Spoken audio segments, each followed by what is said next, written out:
7 বছরের একটি মেয়েকে খুন ধর্ষণ, তার সাজা হলো আজকে। আর সেই সাজা নিয়ে কি বলছেন, আমাদের পাশে রয়েছেন অ্যাডভোকেট প্রশান্ত মজুমদার। বলছি প্রশান্ত বাবু, এটার কি আপনার মত কি? সাধারণত যাদের ফাঁসির অর্ডার হয় সেখানে আইন বলছে রেয়ার অফ দ্য রেয়ারেস্ট কেসে ফাঁসির অর্ডার হয়। তা আমার পার্সোনাল ব্যক্তিগত মত যে মৃত্যুর বদলা মৃত্যু হওয়া উচিত নয়। কারণ একটাই আমি বলবো, ফাঁসি মানে রাষ্ট্র কর্তৃক মৃত্যু। এবারে আমি মানছি নৃশংস মার্ডার সবকিছু আছে, কিন্তু আমার মতে বলে আজীবন কারাবাস সবচেয়ে, মৃত্যুতে হলে একবারই শেষ হয়ে গেল। আজীবন কারাবাস মৃত্যুর থেকেও ভয়ঙ্কর। জীবনে সে বাইরে আলো দেখতে পাবে না। কি বলছেন, সবাই তো মৃত্যুদণ্ড চাইছে এখন, এই যে রাজ্যকর নিয়ে যা ঘটছে। এখন ঘটনা হলো, আমরা ধনঞ্জয়ের ফাঁসির পরে এতদিন বাদে আমরা রিয়েলাইজ করছি ধনঞ্জয়ের ফাঁসি হয়তো ঠিক ছিল না।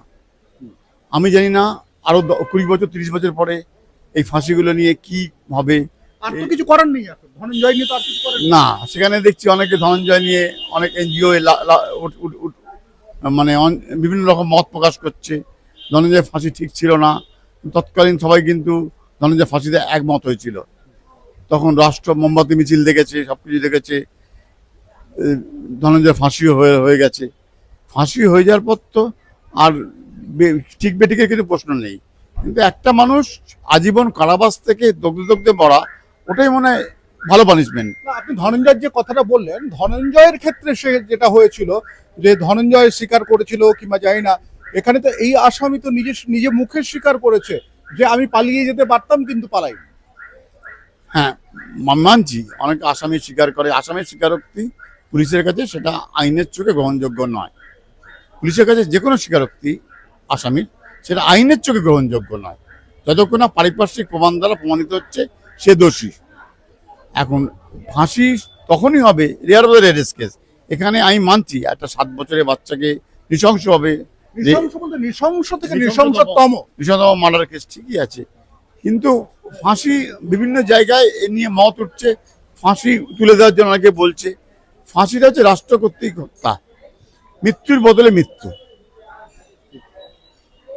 এ নিয়ে আমি বললাম যাবজ্জীবনটা আমার পক্ষে মনে হয় বেটার।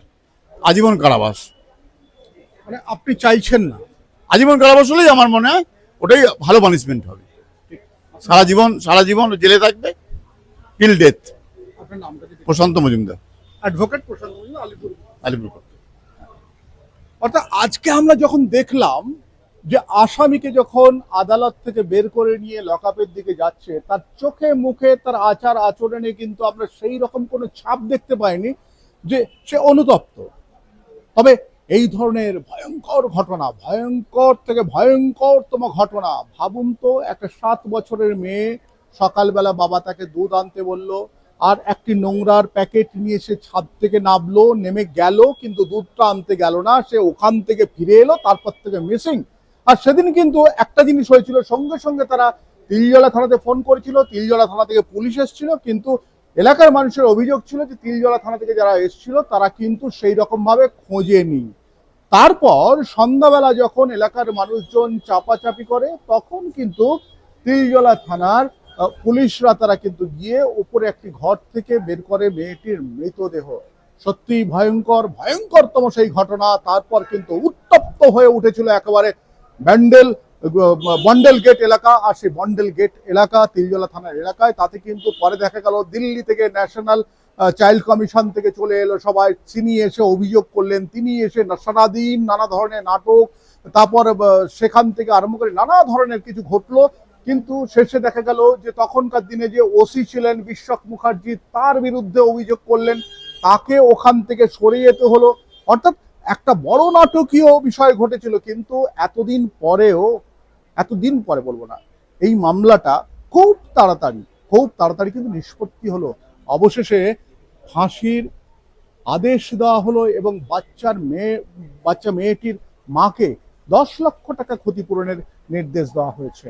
তবে এই ধরনের নানা ইনফরমেশন আপনাদেরকে আমি শোনাবো। আমি শঙ্কু রয়েছে আপনাদের সঙ্গে, আমার সঙ্গে রয়েছে অর্ঘ্য।